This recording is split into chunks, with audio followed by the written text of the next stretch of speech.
Rights alliance کا میں عہدیدار ہوں۔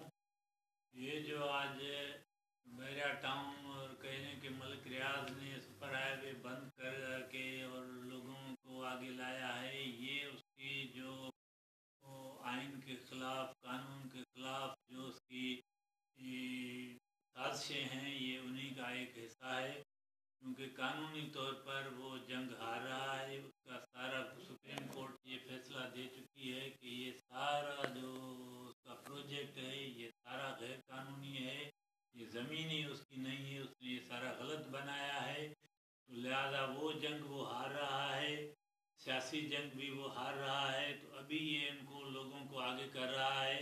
اس میں پہلی بات تو یہ ہے کہ ملازمین اگر آ کے مظاہرہ کر رہے ہیں، وہ کہہ رہے ہیں کہ 6 مہینے سے ہمیں تنخواہ نہیں دی ہے، تو تنخواہ اس کو دینی چاہیے نا۔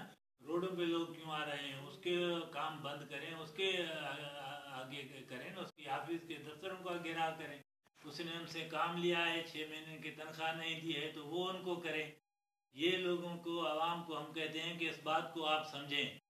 گورنمنٹ کا تو نہیں ہے، اگر گورنمنٹ نے ان کی تنخواہیں روکی ہوتی تو وہ گورنمنٹ کا راستہ روکتے۔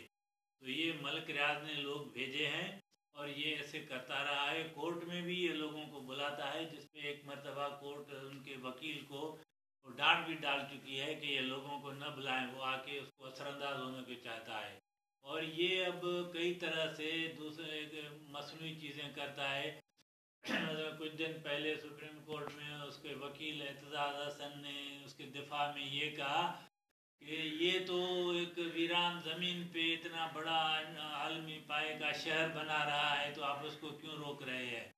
سوال یہ تھوڑے ہے کہ وہ زمین آباد تھی کتنے، سوال ہے کہ اس کی اپنی ہے یا نہیں ہے۔ اگر کوئی آدمی آ کے ملک ریاض یا اعتزاز حسن کے گھر کو ڈھا کے کہے کہ میں اس سے زیادہ اچھا گھر بناؤں گا، تو کیا وہ جائز ہو جائے گا کیا؟ تو یہ چیزیں جو وہ کر رہا ہے کہ میں اتنا کام کر رہا ہوں اور یہ اس کی بنائی ہوئی ہیں، جو لوگ آ کے کہتے ہیں کہ یہ اگر بحیرہ ٹاؤن بند ہو گیا تو اتنے بے روزگار ہو جائیں گے۔ تو یہ تھوڑے ہے کہ کوئی آدمی چوری کا دھندا، سمگلنگ کے کاروبار میں ہزاروں لوگوں کا روزگار چلتا ہے، لاکھوں لوگوں کا کاروبار چلتا ہے، تو کیا سمگلنگ کو اجازت دے دی جائے؟